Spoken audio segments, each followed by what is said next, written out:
Assalamualaikum warahmatullahi wabarakatuh.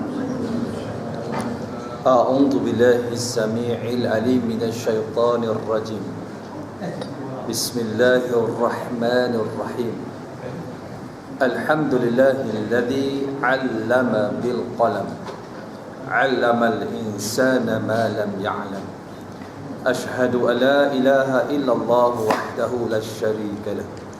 Ilahul awwalin wal akhirin. Lahul mulku kulluh wa lahul hamdu kulluh wa lahul syukru kulluh. Yuhyi wa yumitu wa huwa ala kulli syai'in qadir. Wa ashhadu anna Muhammadan abduhu wa rasuluh alladzi istafahu wa ja'alahu sayyida awladi adam ajma'in. Salawatullah wassalamuhu ala sairil anbiya'i wal mursalin والصديقين والشهداء والصالحين والمجاهدين ومن تبعهم بإحسان إلى يوم يقوم الناس لرب العالمين. قال رب اشرح لي صدري ويسر لي أمري واحلل عقدة من لساني يفقهوا قولي. سبحانك لا علم لنا إلا ما علمتنا إنك أنت العليم الحكيم. أما بعد. اللهم أصلح قلوبنا وأزل عيوبنا وتولنا بالحسنى وزينا بالتقوى واجمع لنا خير الآخرة والأولى وارزقنا طاعتك ما أقيتنا. Wahai Allah, perelokkan hati kami, cabutkan keaiban dari diri kami, dorongkan kami kepada jalan-jalan kebaikan, hiaskan hati kami dengan ketakwaan, himpunkan bagi kami kebaikan akhirat dan dunia, rezekikan kepada kami ketaatan kepadamu selagi mana kami hidup menumpang di atas muka bumi. Amin ya rabbal alamin. Yaqulullahu ta'ala fil Qur'anil Karim ba'da a'udzu billahi minasy syaithanir rajim. Rabbana wa ba'ats fihim rasulan minhum yatlu 'alaihim ayatika wa yu'allimukumul kitaba wal hikmah wa yuzakkikum innaka antal azizul hakim. Sadaqallahul azim. Yang saya hormati lagi saya kasihi Tuan Imam, Tuan Bilal, para ustaz, alim ulama, seluruh barisan kepimpinan surau Al-Hijrah, tuan-tuan, puan-puan, muslimin, muslimat yang dirahmati oleh Allah Subhanahu wa taala. Pertama, syukur kita pada Allah Subhanahu wa taala malam ini dihimpunkan untuk meneruskan perkongsian kita dalam menambah keyakinan dan kefahaman kita terhadap agama yang tercinta, agar kita semakin kuat berpaut kepada Allah, menjadi hamba-hamba yang semakin condong dan cenderung kepada titah perintahnya, sehinggalah kita mati berjumpa dengan Allah sebagai hamba-hamba yang soleh. InsyaAllah pada malam ni, dan malam ni malam keberapa malam pertama dan disebabkan insyaAllah kalau diizinkan Tuhan bahawa minggu kedua hari Isnin saya akan berkuliah maghrib di sini. Cuma saya berminat untuk memetik sebuah kitab, nama dia Tazkiyatun Nafs, yang ditulis oleh Syekh Ahmad Farid. Ini kitab dia, Syekh Ahmad Farid, Tazkiyatun Nafs. Dan kitab ini dia lebih menjurus kepada tasawuf, kepada pembersihan ataupun penyucian jiwa. Kalau sahabat-sahabat izinkan, insya-Allah saya nak bawa kitab ni lah. Dan nanti boleh snap, boleh cari kitab ni dan boleh beli banyak-banyak. Dan siapa yang nak wakaf pun ala ahlan wa sahlan. Dia beli 3-4 biji, letak kat surau, dan bila orang mengaji, orang boleh gunakan kitab. Sebab itu dia sebagai sadaqatun jariyatun, sedekah yang berpanjangan. Jadi insya-Allah pada malam ni kita nak berkenal-kenalan dengan apa yang kita sebut penyucian jiwa, tazkiyatun nafs, sempena dengan ayat surah Al-Baqarah 129 yang saya sebutkan sebentar tadi. Dan doa yang saya sebutkan itu tadi merupakan doa Imam An-Nawawi. Tok-tok guru ni, para alim ulama, cara doa dia lain. Kita kalau doa kita lain, ya Allah nak 1 juta lagi, ya Allah nak rumah besar, kereta besar, jawatan besar, isteri besar. Tapi ulama ni minta benda-benda yang orang tak minta. Itu pelik dah. Sebab tadi yang anak baca, tadi saya baca doa Imam An-Nawawi dalam kitab At-Tibyan fi adabi hamlatil Quran, iaitu keterangan kepada adab orang yang membawa dan belajar Al-Quran. Pertama, Imam An-Nawawi sebut, Allahumma aslih qulubana, wahai Allah perelokkan hati aku ni, hati kami ni, dari perkara-perkara yang boleh merosakkan seluruh anggota, iaitu dosa yang paling besar syirik. Sebab itu Luqman Al-Hakim diberikan nama Al-Hakim, gelaran dia sebab dia ni bijak. Dan kita ada 114 surah dalam Al-Quran. Satu surah tu nama Suratu Luqman, sedap namanya. Sedangkan Luqman ni orangnya hitam legam, negro, keturunan Habsyah, bibirnya tebal, hidungnya kemih, kulitnya hitam. Itulah gambaran Luqman Al-Hakim. Rambutnya keriting, sangat halus.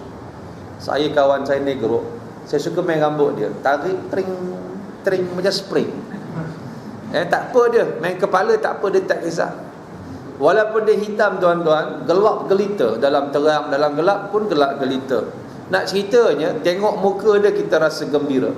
Surra marra'a, tengok muka gembira. Sebab apa? Di wajahnya ada sinaran cahaya iman. Dia hafaz Al-Quran. Luqman ini orangnya hitam. Kenapa dimasukkan dalam Al-Quran sedangkan dia bukan Nabi, dia bukan Rasul? Kalau kita faham surah Ibrahim, dia Rasul. Surah Nuh, dia Rasul. Surah Hud, dia Rasul. Tiba-tiba mari satu surah Luqman, dia bukan Nabi dan Rasul. Kenapa Allah masukkan? Walaqad ataina Luqmanal hikmah. Sesungguhnya kami berikan Luqman itu hikmah.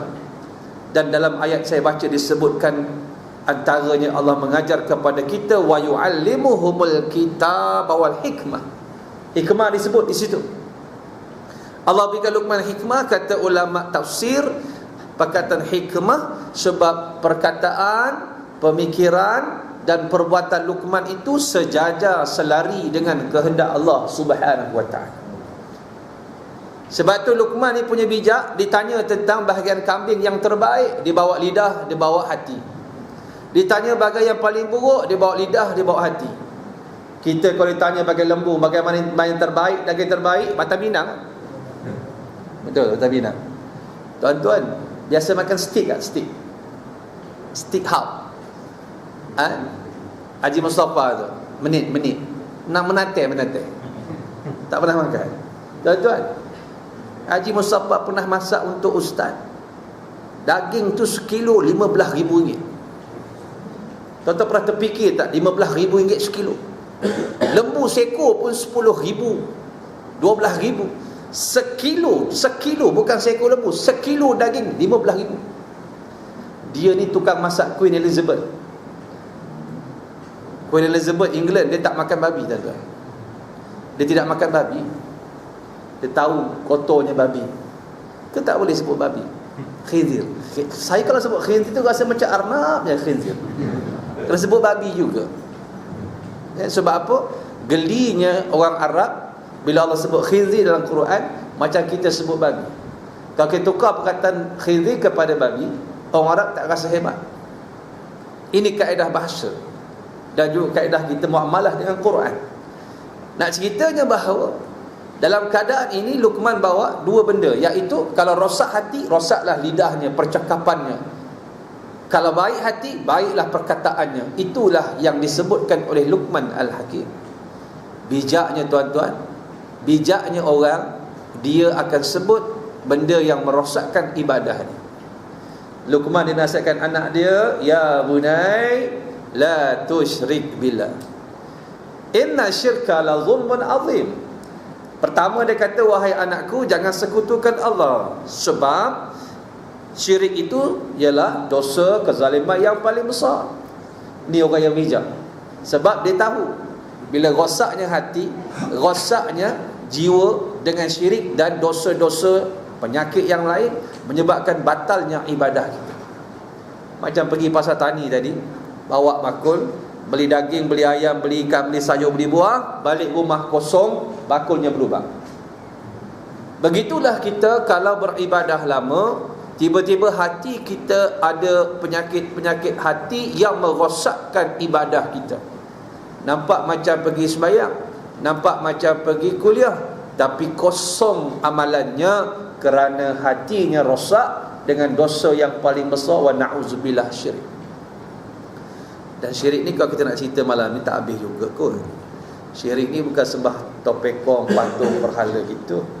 Syirik juga boleh berlaku dengan perkataan, memperlekehkan hukum Allah. Dia boleh membawa pada murtad. Kena ingat, syirik ni terbagi kepada 3 cara je nak rosak perkataan, perbuatan dalam hati. Dalam hati dia serah kat Tuhan, tapi 2 perkara, perbuatan dan perkataan, kena jaga.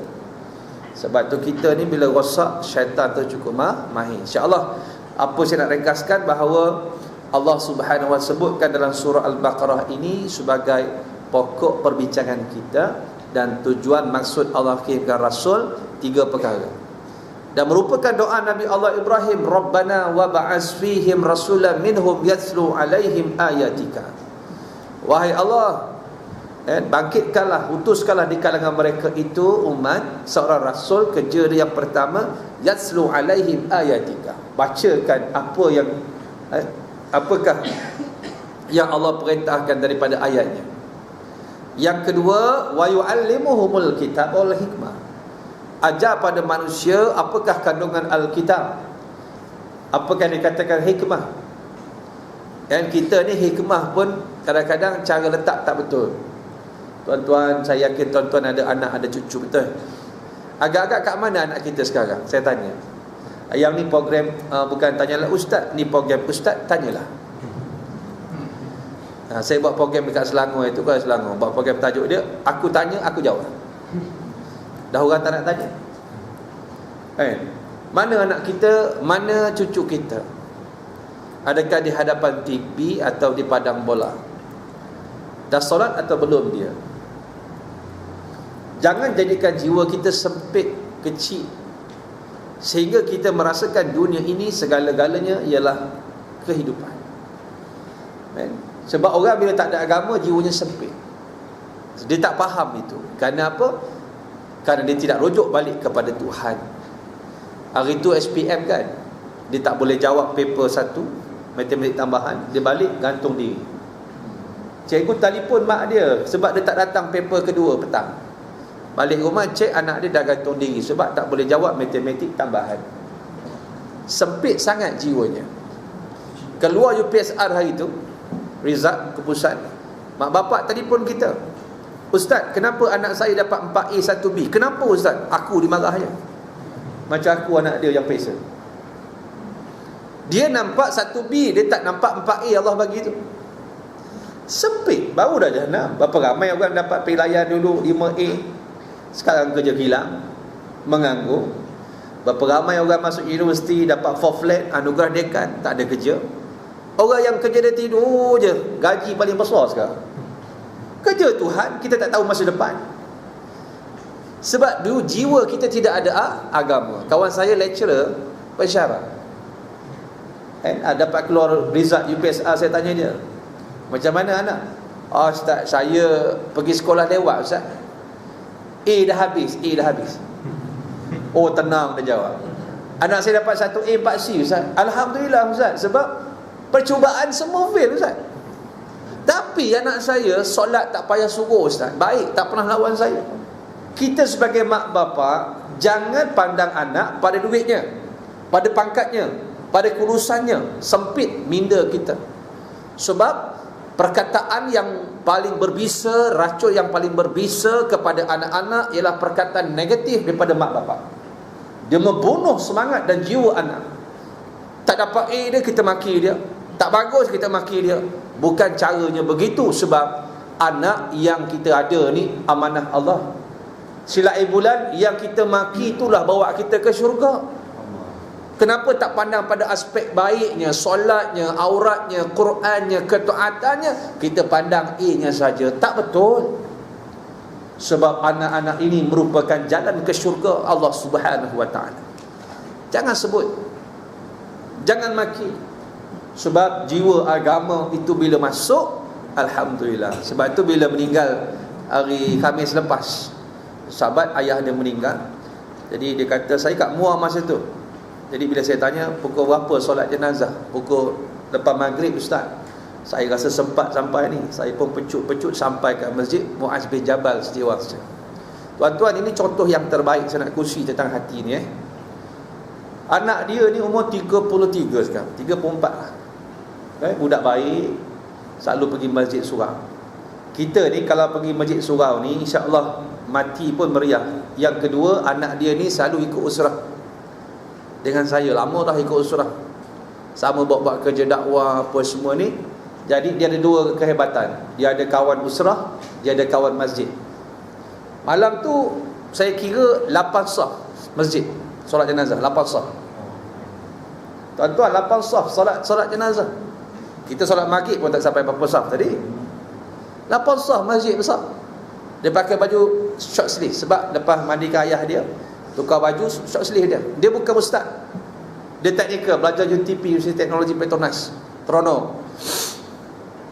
Yang menarik yang saya seronok dengan dia ni, tak payah di pojok rayu. Dia ambil klip mic, letak sini jadi imam. Subhanallah. Tapi bila dia takbir saja, Allahu Akbar, suara dia sebab. Kenapa sebab? Sebab anak ini dia solat jenazah ayah dengan ilmu dan kefahaman campur kasih sayang. Bila dia doa dia pendek dan ringkas. Kita selalu baca, Allahumma firli dhunubi wali walidayya warhamhuma kama rabbayani shaghira. Dia ulang rabbayani shaghira tu 3 kali tuan-tuan. Saya menangis, orang menangis. Kenapa menangis? Sebab dia sebut tu kita faham. Dia nak kata, ya Allah, ampunkan dosa ayah aku ni yang meninggal ini. Aku jadi imam malam ini sebab dia pernah didik aku dengan Islam masa kecil sampai aku jadi manusia. Ampunkan dosanya ya Allah. Bukan sebab beri makan, minum, beri kereta, sekolah, gadget, iPhone, gadget, iPad dan sebagainya. Tetapi kerana apa? Kerana kama rabbayani shaghira. Sebab dia didik aku ya Allah masa kecil dengan Islam. Dia bawa aku pergi surau masjid. Dia ajar aku dengan ilmu pengajian. Aku menjadi anak yang saleh, yang baik akibat daripada didikan ayah dan ibu. Tuan-tuan, ini maksud saya. Jauh kita pergi. Kalau kita mati malam ni, siapa nak solat jenazah besok? Kalau bukan hati kita, kalau bukan hati kita ni, hati yang berpaut kepada nilai yang dibawa ni. Nilai yang dibawa oleh Allah bukan nilai yang dibawa oleh akal fikiran kita. Antaranya Allah sebut wa zakihim, tazkiyatun nafs, pembersihan jiwa. Jiwa kita nak bersihkan tuan-tuan. Ada banyak masalah hati kita. Semayangnya kuat, mengumpat pun kuat juga. Belajar rajin kuat, mengata orang kuat juga. Maksud saya, mengata orang, mengumpat yang diharamkan, bukan mengumpat yang diharuskan. Ada umpat harus. Kata orang jahat tu nak betul keadaan, tak apa. Untuk membetulkan keadaan dengan cara dia, ada. Dalam babul ghibah, dalam bab mengumpat, 6 perkara yang dibenarkan. Dalam kitab tu saya nampak tu. Dalam kitab apa tu? Kitab apa dia? Kitab tasawuf tu. Ada kat situ. Penenang bagi hati. Penawar berganti, sorry. Dalam tu ada bab mengumpat, 6 perkara yang dibenarkan mengumpat ada. Nak cerita je tuan-tuan, bahawa bagaimana kita meletakkan dalam hati kita ini nilai yang disebutkan oleh Allah Subhanahu Wa Taala sebagai mukadimah nak bersihkan. Dan cara syaitan masuk ni macam-macam. Dia masuk dengan cara takaburnya, dengan cara riaknya, dengan cara sum'ahnya. Ustaz, dia tak ikhlas ustaz. Dia sedekah, dia bawa cek besar replika. Kita tak boleh nilai ikhlas ramai atau sedikit orang. Kita duduk seorang-seorang pun boleh rosak amalan kita. Kita bangun 3 pagi, takut orang nampak, tutup lampu. Takut orang dengar, ambil wudu perlahan-lahan, baca perlahan-lahan. Tetapi tuan-tuan, tak boleh masuk syaitan dengan cara kibria, sombong, takabur, tak boleh. Cara riak orang tak nampak, sum'ah orang tak tahu. Tiba-tiba kita duduk seorang pun rosak ibadah. Allahu Akbar. Ketika takbir tu, dalam hati kita berkata, aku rasa kat Sungai Sering malam ni aku seorang bangun. Hancur. Dia hancur kat mana? Ujub. Dia rasa bangga, kagum dengan diri sendiri. Subhanallah, betapa seni dan halusnya menjaga hati. Seni dan halusnya menjaga hati kita agar tidak rosak ibadah kita. Sebab tu air yang jernih ini daripada botol yang jernih, kalau kita tuang dalam bekah ini, dia akan jadi jernih sebab asalnya jernih. Ibarat cawan ini atau gelas ialah hati. Hati ini kalau kita letak dah dengan nilai yang kotor, kita tolak masukkan air, dia akan tumpah hari. Sebab tu kaedah tasawuf sebut at-takhliyatu qabla at-tahliyah. Kosongkan sebelum penuhkan. Kosongkan hati daripada penyakit yang kotor, masukkan dengan penyakit yang baik. Kalau dalamnya dah sedia kotor, macam mana yang baik nak masuk? Sebab itu kaedah inilah yang kita kena faham, bahawa membersihkan jiwa ini kena sentiasa ada bagi orang yang mengaku ibadullah, hamba pada Allah. Sebab kita ni sembahyang, puasa, zakat, haji, zikir, wirid, semua tu merupakan ibadah. Jadi orang yang nak menjaga ibadah dia perlu pastikan hati dia baik. Takut ibadah itu rosak, dia kena muhasabah. Cara dia macam ni malam ni. Jadi insya-Allah sedikit pengenalan tentang hati malam ni, sebagai mukadimah, insya-Allah mudah-mudahan ada kebaikan. Mengenal keadaan dan pembahagian hati. Mengenal kondisi atau keadaan dan pembahagian hati, bagaimana dibagikan hati-hati itu. Dan hati ibarat seorang raja yang mengatur bala tentera. Ia memberi perintah dan berbuat sesuka hati. Sementara semua berada di bawah kekuasaannya, mereka akan lurus atau menyeleweng itu kerana mengikut keinginannya. Mereka akan lurus atau menyeleweng itu kerana mengikut keinginannya, baik yang diperintahkan maupun yang dilarang. Nabi Muhammad sallallahu alaihi wasallam bersabda, "Ala wa inna fil jasadi mudghatan iza